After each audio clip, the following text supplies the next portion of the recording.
Pemirsa, DPD PDI Perjuangan Provinsi Bali menggelar acara deklarasi pasangan calon kepala daerah dan wakil kepala daerah untuk Pilkada serentak tahun 2020. Acara digelar secara virtual melibatkan paslon di masing-masing DPC yang menjadi peserta dalam Pilkada serentak Desember mendatang.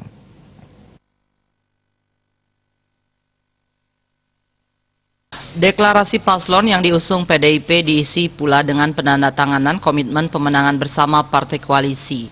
Deklarasi diawali dari Kota Denpasar, lalu Kabupaten Tabanan, Jembrane, Bangli, Karangasem, dan Badung.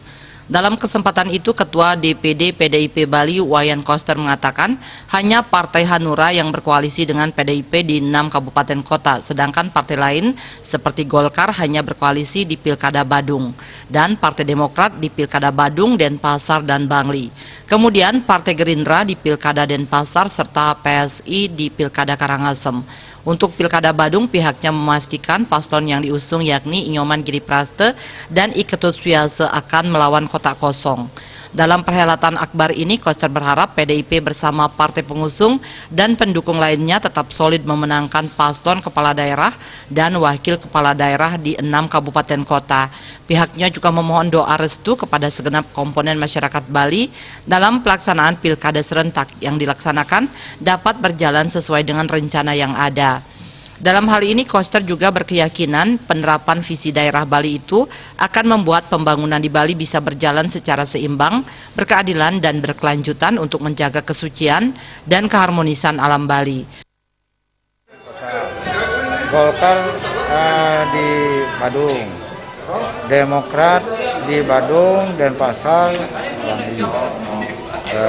Di Denpasar juga ada Gerindra, PSI ada di Denpasar, ada di harapannya tentu partai solid, PDI Perjuangan solid, partai pengusung dan partai pendukung solid semua untuk memenangkan pasangan calon kepala daerah dan wakil kepala daerah di 6 kabupaten kota yang ada di Bali ini.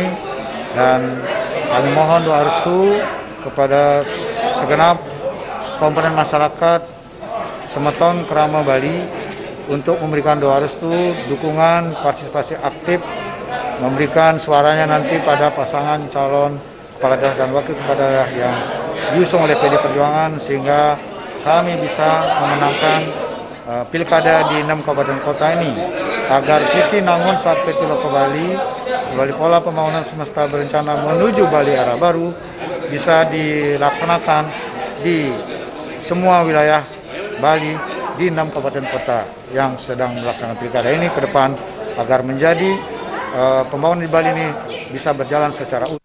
Koster menyebut 6 paslon ini akan mampu membangun wilayah dengan mengedepankan keberpihakan kepada rakyat dengan menjunjung tinggi nilai-nilai kearifan lokal dalam mengembangkan sumber daya ekonomi untuk meningkatkan kesejahteraan masyarakat di wilayahnya masing-masing. Agung Rai, Bali TV.